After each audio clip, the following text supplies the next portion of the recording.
Hello everyone, मैं हूं आपका दोस्त अभिषेक और स्वागत करता हूं आपके अपने YouTube channel the knowledge island में। दोस्तों, आज के वीडियो में हम लोग पढ़ने वाले हैं ओम्स लॉ के बारे में। जी हाँ दोस्तों, जैसे कि आप सबको पता होगा, इलेक्ट्रिसिटी चैप्टर का सबसे इंपॉर्टेंट टॉपिक कोई है तो वो है ओम्स लॉ। तो ये टॉपिक अगर इतना इंपॉर्टेंट है तो मैं कोशिश करूंगा कि आपको इतने अच्छे तरीके से इसे बताऊं कि पूरा वीडियो देखने के बाद शायद ही कहीं थोड़ा सा भी कोई डाउट रहे। तो दोस्तों, मेरी आपसे पर्सनल रिक्वेस्ट यही है कि आप इस वीडियो को पूरा देखें और अच्छे से ओम्स लॉ का कॉन्सेप्ट क्लियर करके जाएं। तो दोस्तों, फिर बिना टाइम बर्बाद किए सीधे चलते हैं आज के एक्सप्लेनेशन में।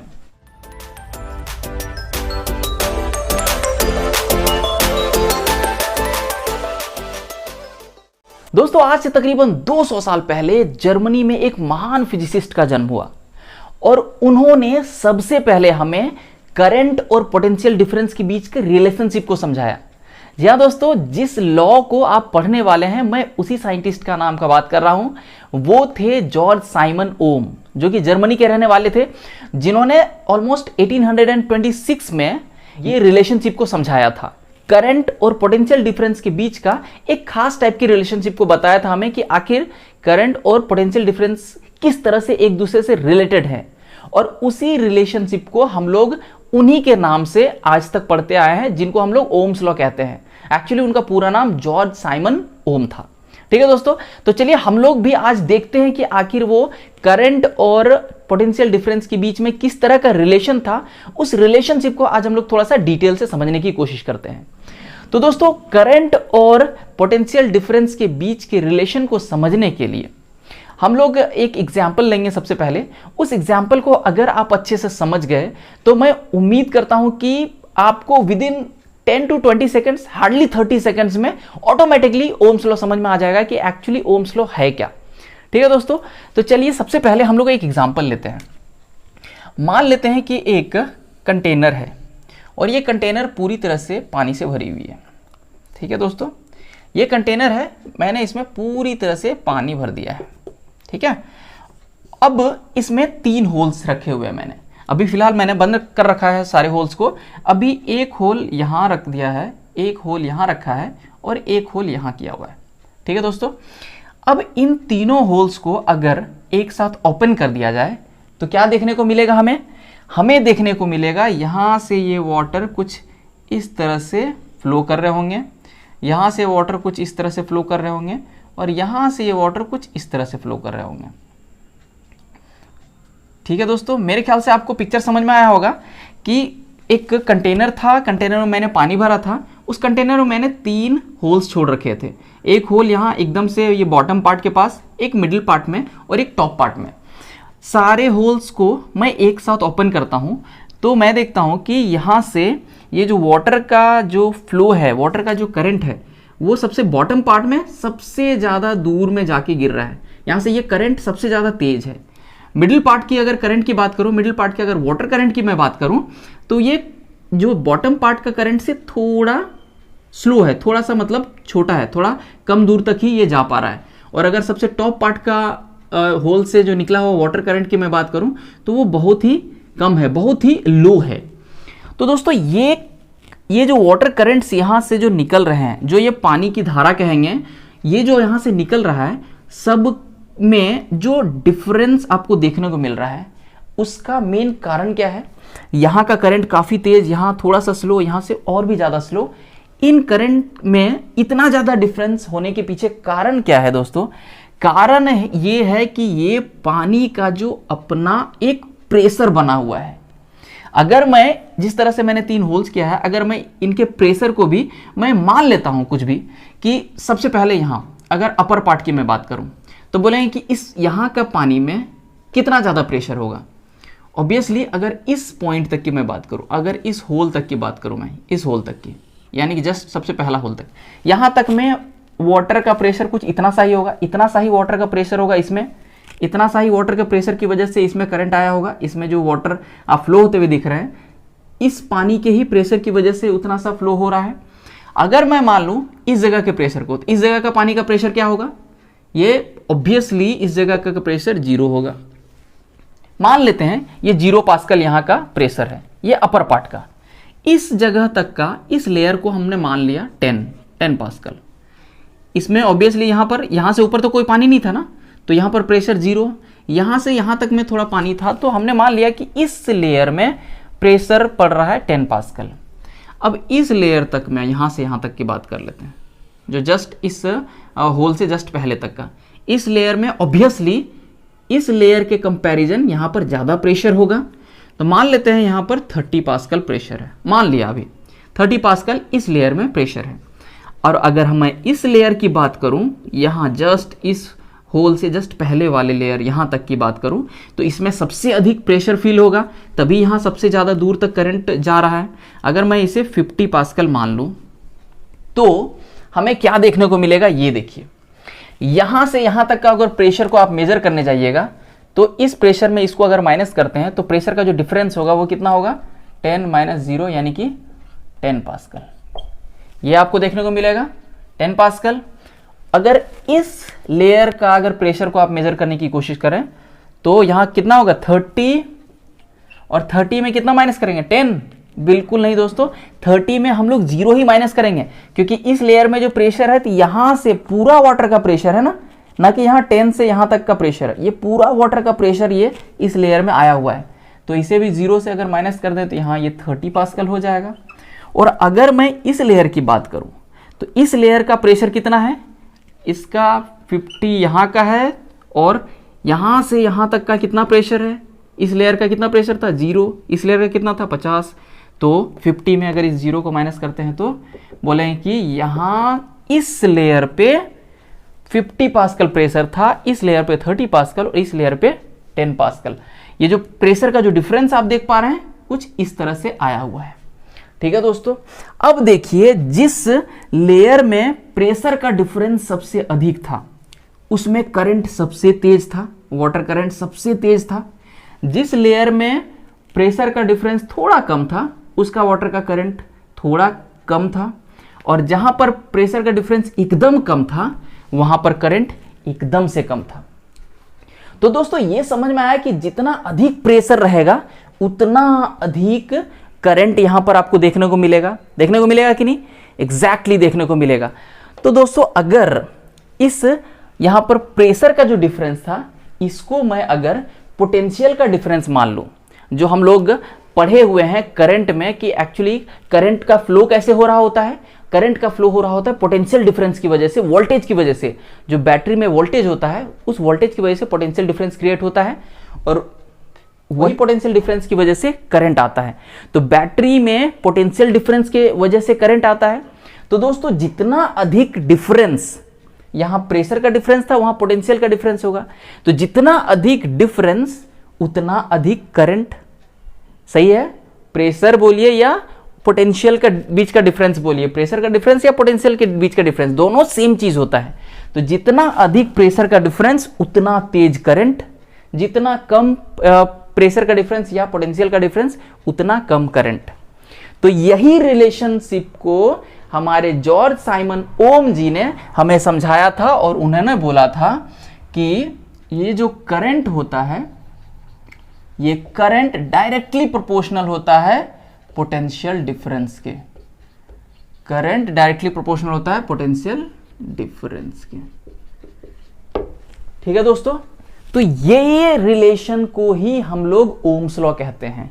इसको अगर मैं शॉर्ट में लिखने की कोशिश करूं तो I directly proportional to V, ये रिलेशन है अपना ओम्स लॉ। बट इस रिलेशन में एक कंडीशन बहुत जरूरी है।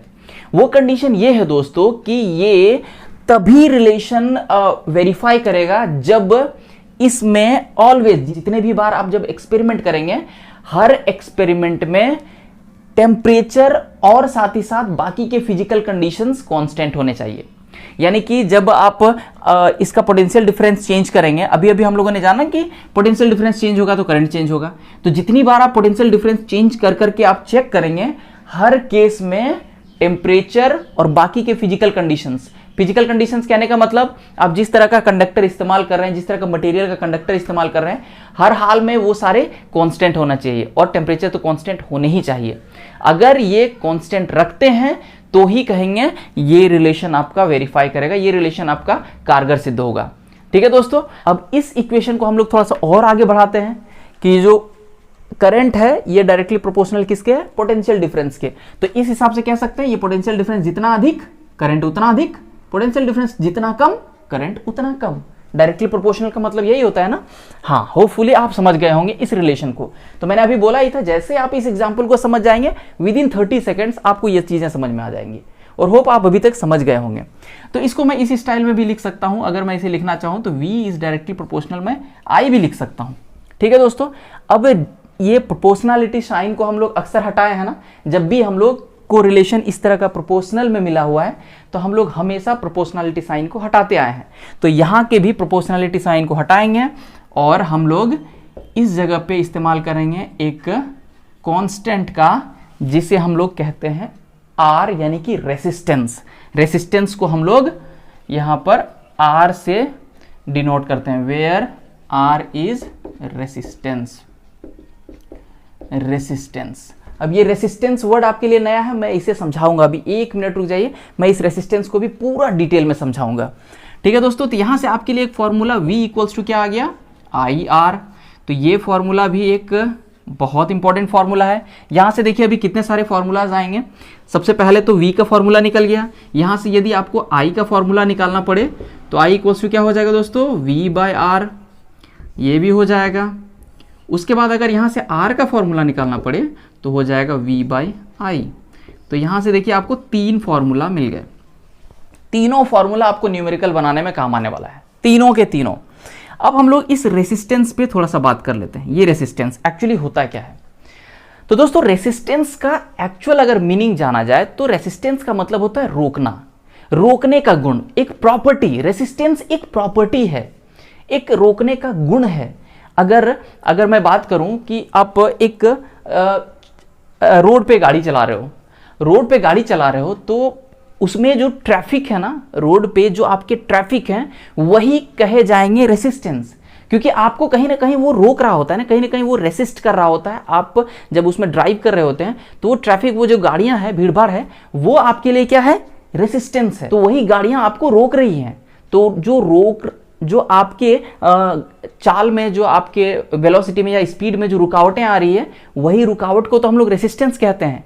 और जो चीजें आपको रोक रही होती हैं वो कहलाते हैं रेसिस्टर। तो जो आपको रेसिस्ट करता है, जिसकी वजह से रेसिस्टेंस क्रिएट होता है, वो चीजें कहलाते हैं रेसिस्टर। अगर आप ट्रैफिक की बात करें तो वहां पे जो गाड़ियां हैं, वहां पे जो लोग हैं रोड पे, वो कहलाएंगे रेसिस्टर, क्योंकि वो आपको रेसिस्ट कर रहा है, आपको जाने से रोक रहा है। ठीक है ना दोस्तों? तो होप आप इस रेसिस्टेंस को समझे होंगे।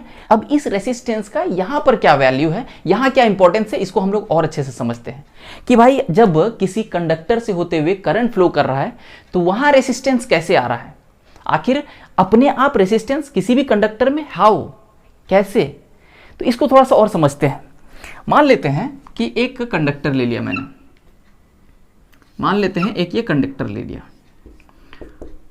तो ये कंडक्टर है, इससे होते हुए ऑब्वियसली क्या फ्लो कर रहे होंगे, चार्जेस फ्लो कर रहे होंगे। आप लोगों ने पढ़ा है कि इसमें क्या होते हैं भाई, एटम्स होते हैं, और उन एटम्स से होते हुए ये जो फ्री इलेक्ट्रॉन्स होते हैं ये मूव कर रहे होते हैं।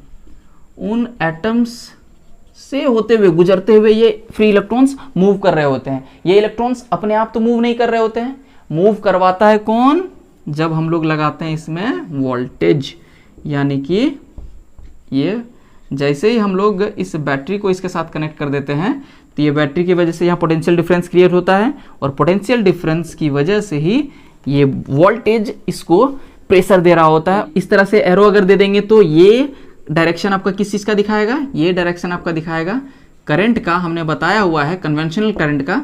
लेकिन एक्चुअली अगर मैं बात करूं इलेक्ट्रॉन की, तो इलेक्ट्रॉन्स जो होते हैं वो इस तरह से फ्लो करेंगे, है ना, इस तरह से वो इधर से पॉजिटिव से नेगेटिव की तरफ इलेक्ट्रॉन्स फ्लो करेंगे, क्योंकि इलेक्ट्रॉन्स होते हैं नेगेटिव चार्ज के, ऑब्वियसली वो आएंगे किधर, पॉजिटिव की तरफ।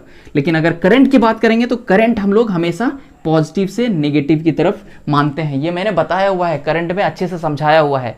ठीक है दोस्तों, तो अभी मैं बात कर रहा था इस कंडक्टर की। तो इस कंडक्टर में देखिए यहाँ पर क्या है, एटम्स हैं, ये एटम्स हैं, और एटम्स से निकले हुए ये फ्री इलेक्ट्रॉन्स हैं। तो ये फ्री इलेक्ट्रॉन्स जब मूव कर रहे होंगे, ये फ्री इलेक्ट्रॉन्स जैसे ही मूव करेंगे तो ऑब्वियसली ये एटम्स उसको रोक रहे होंगे ना, वो एटम से वो किसी तरह से वो बड़ी मशक्कत से अपने आप को निकालने की कोशिश करेगा ये फ्री इलेक्ट्रॉन्स। और जितना अच्छे से ये फ्री इलेक्ट्रॉन्स निकलेंगे उतना अच्छा करंट पास हो रहा है, यानी कि वो कंडक्टर उतना कम रेसिस्टिविटी शो कर रहा है, उस कंडक्टर के अंदर रेसिस्टेंस बहुत कम है। जिस कंडक्टर में इलेक्ट्रॉन्स अच्छे से फ्लो करेंगे तो कहेंगे उसमें करंट अच्छे से फ्लो होगा, और करंट अच्छे से फ्लो होगा कहेंगे उसमें रेसिस्टेंस बहुत कम। अब दोस्तों ये रेसिस्टेंस ज्यादा किसमें और कम किसमें होगा? तो जिसमें ये इलेक्ट्रॉन्स ज्यादा आसानी से फ्लो कर रहे होंगे, ज्यादा अच्छे से करंट फ्लो कर रहा होगा, उस कंडक्टर में कहेंगे रेसिस्टेंस कम है। और जिसमें ये इलेक्ट्रॉन्स बड़ी मुश्किल से क्रॉस करेगा, बड़ी मुश्किल से ये फ्लो करेगा, तो ऑब्वियसली करंट भी बड़ी मुश्किल से फ्लो करेगा, और करंट बड़ी मुश्किल से फ्लो करेगा तो कहेंगे क्या? रेसिस्टेंस अधिक है उस कंडक्टर में। अब बात करते हैं कि आखिर जितने भी हमारे आसपास मेटल्स हैं तो उसमें सबसे अच्छा कौन सा है, कौन सा मेटल को हम लोग सबसे अच्छा कंडक्टर मानते हैं जिसमें रेसिस्टेंस सबसे कम होगा? तो हम लोग जो अच्छे मेटल्स में से काउंट करते हैं गोल्ड को, सिल्वर को।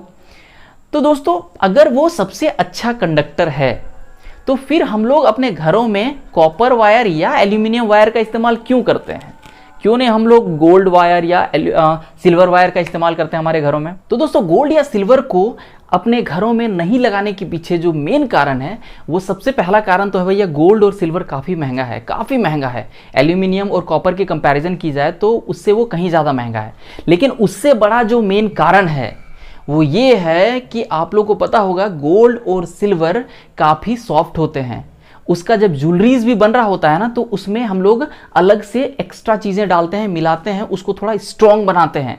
वो एक्चुअली अगर प्योर गोल्ड या प्योर सिल्वर की बात करें तो वो उतने स्ट्रॉन्ग नहीं होते हैं। ज्वेलरीज बनाने के लिए उसमें हमें कुछ ना कुछ चीज़ें मिलानी होती हैं, और वो मिलाने के बाद वो ज्वेलरी बनाने के लायक हो जाता है ना। तो उसको अगर हार्ड बनाना है तो कहीं ना कहीं आपको उसमें चीज़ें मिलानी होंगी। अगर उसे वायर का शेप देना है तो उसमें आपको अलग से दूसरे मेटल्स मिलाने होंगे, उसे थोड़ा बहुत इम्प्योर करना पड़ेगा उस गोल्ड को, है ना। तो अगर मैं गोल्ड वायर की बात करूं तो कहीं ना कहीं कहेंगे कि इस गोल्ड वायर में जो इस गोल्ड के एटम तो होंगे ही प्रेजेंट। इसको मैं थोड़ा मोटा बनाता हूं ताकि आप और बेटर समझ पाएँ अच्छे से। तो अगर ये इतना मोटा अगर मैं बना देता हूँ गोल्ड वायर मान लेते हैं, तो इसमें जो गोल्ड के अपने एटम तो होंगे ही होंगे, साथ ही साथ जो आप इसमें इम्प्योरिटीज़ डालेंगे, जो चीज़ें आप मिला के इस गोल्ड को थोड़ा सा स्ट्रॉन्ग बनाएंगे, तो उनके भी एटम्स प्रेजेंट होंगे, होंगे कि नहीं होंगे? बिल्कुल उनके भी एटम्स प्रेजेंट होंगे। तो उन एटम्स को मैं थोड़ा डार्क कर देता हूँ ताकि आप समझ पाएँ कि जो इसमें अलग से मिलाए हुए एटम्स भी मौजूद हैं। तो ये एटम्स एक्चुअली फॉरेन एटम्स कहलाते हैं, है ना। ये फॉरेन से मंगाया गया, यानी कि कहीं ना कहीं ये किसी दूसरे मेटल को मिला दिया इसमें, तो ये फॉरेन एटम्स हो गए। तो अब जो इससे होते हुए इलेक्ट्रॉन्स जैसे ही मूव करने शुरू करेगा, जैसे ही इसको आप बैटरी से कनेक्ट किए, इसके फ्री इलेक्ट्रॉन्स जैसे मूव करने की कोशिश करेंगे तो ऑब्वियसली कहेंगे ना कि इसमें जो एटम्स प्रेजेंट होंगे, खुद के गोल्ड के जो एटम्स प्रेजेंट होंगे, साथ ही साथ आपको जो फॉरेन एटम्स दिख रहे हैं उन सब को भी क्रॉस करना पड़ेगा। कहीं ना कहीं कहेंगे इसका ट्रैफिक बढ़ गया, इसमें ट्रैफिक बढ़ गया ना। ये पहले खुद के एटम्स तो थे ही, साथ ही साथ फॉरेन एटम्स भी अलग से आ गए, तो इनके ट्रैफिक काफ़ी बढ़ गए। तो कहेंगे कि इसमें रेसिस्टेंस काफ़ी अधिक हो गया, तो इसीलिए इसमें करंट उस तरह से फ्लो नहीं कर पाएगा जिस तरह से अभी हमारा घरों में जो लगा हुआ कॉपर वायर है उसमें करंट फ्लो कर पाता है। तो सब दृष्टिकोण से, सब मिला जुला के अगर देखा जाए तो कॉपर ऑलमोस्ट बहुत ही अच्छा होता है सब दृष्टिकोण से। ना तो उसमें बहुत ज़्यादा रेसिस्टेंस होता है, मैं ऐसा नहीं कहता कि उसमें रेसिस्टेंस नहीं होता है। दुनिया में जितने भी कंडक्टर हैं सब में रेसिस्टेंस के गुण होंगे ही, किसी में ज़्यादा होता है तो किसी में कम होता है, ठीक है ना दोस्तों। रेसिस्टेंस ऑब्वियसली होंगे, आपको खुद समझ में आ ही गया होगा, क्योंकि उसमें एटम्स मौजूद हैं तो रेसिस्टेंस तो होंगे ही। लेकिन किसी किसी में रेसिस्टेंस बहुत अधिक, किसी में रेसिस्टेंस बहुत कम। हालांकि मैं रेसिस्टेंस के ऊपर आपको एक और वीडियो बना के दूंगा, उसमें आपको समझ में आ जाएगा कि नेक्स्ट के वीडियो में मैं रेसिस्टेंस से समझाऊंगा, और रेसिस्टेंस के बारे में और भी बहुत सारी बातें मैं बताने वाला हूं। तो दोस्तों यहां पर जो मैं रेसिस्टेंस की बात कर रहा था, रेसिस्टेंस जिस कंडक्टर में ज़्यादा होगा उस कंडक्टर में करंट कम फ्लो करेगा, ठीक है दोस्तों। और जिस कंडक्टर में रेसिस्टेंस कम होगा उस कंडक्टर में करंट काफ़ी अच्छा फ्लो करेगा। तो होपफुली आप रेसिस्टेंस को अच्छे से समझ गए होंगे कि रेसिस्टेंस एक्चुअली होता क्या है, और जो चीज़ें रेसिस्ट कर रही होती हैं, जो चीज़ों के अंदर रेसिस्टेंस का गुण होता है उसे हम लोग रेसिस्टर कहते हैं, ठीक है ना दोस्तों। अब यहाँ से इसका हम लोग थोड़ा सा यूनिट देख लेते हैं कि इस रेसिस्टेंस का यूनिट क्या होगा। तो रेसिस्टेंस का यूनिट मैं यहाँ पे लिख देता हूँ, या इसे ही मैं इरेज कर देता हूँ। रेसिस्टेंस आप बेटर समझ पाएंगे फिर। रेसिस्टेंस का यूनिट क्या हो जाएगा, तो R इक्वल्स टू जैसे कि हुआ है अपना V/I, तो V का यूनिट क्या होता है, V का यूनिट हम सबको पता है, पोटेंशियल डिफरेंस का यूनिट क्या होता है, वोल्ट ही होता है, और इस चार्ज का यूनिट क्या होता है, A होता है। ये यूनिट है, समझिएगा, ये ऐसा नहीं कि इसका सिंबल नहीं समझ लीजिएगा। तो इसको हम लोग कैसे लिख सकते हैं, वोल्ट पर एम्पियर, वोल्ट पर एम्पियर। तो ये यूनिट हो गया आपका रेसिस्टेंस का।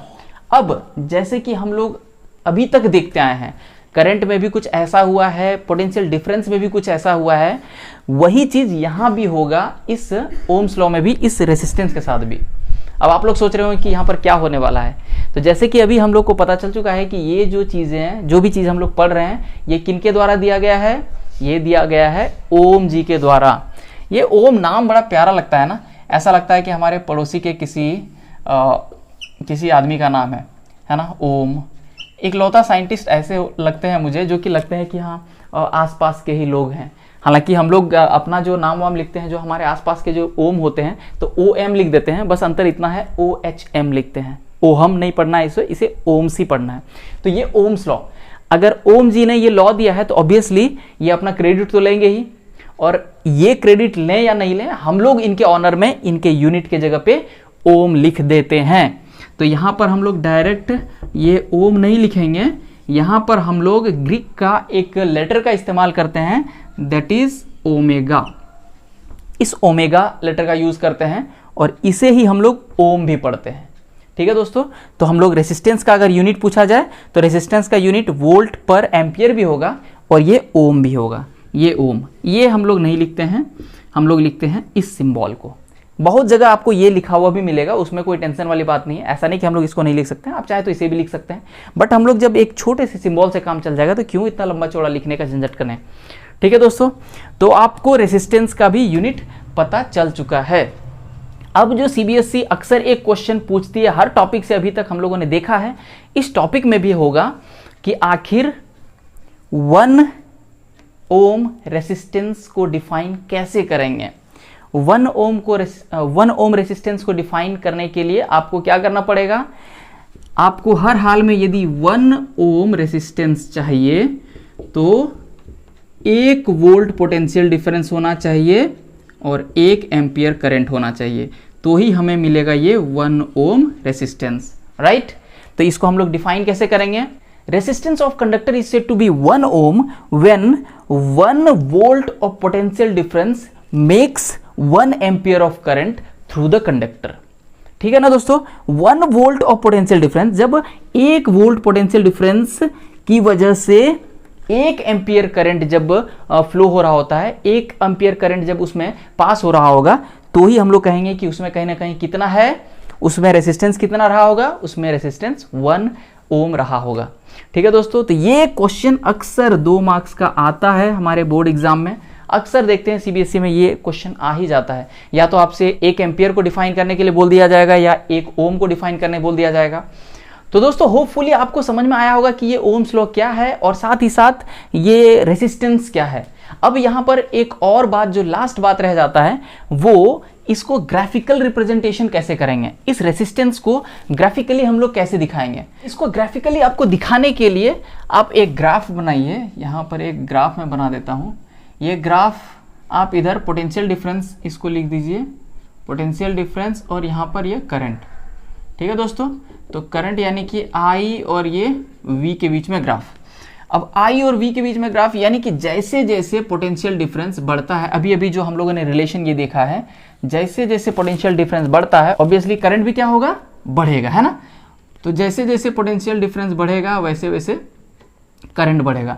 मान लेते हैं अगर यहाँ पोटेंशियल डिफरेंस 10 वोल्ट की वजह से अगर 1 एम्पियर करंट आता है, तो अगले 20 वोल्ट में 2 एम्पियर, 30 वोल्ट में 3 एम्पियर। तो ग्राफ किस तरह से बनेगा, 10 वोल्ट की वजह से 1 एम्पियर, तो पॉइंट यहाँ पर बनेगा।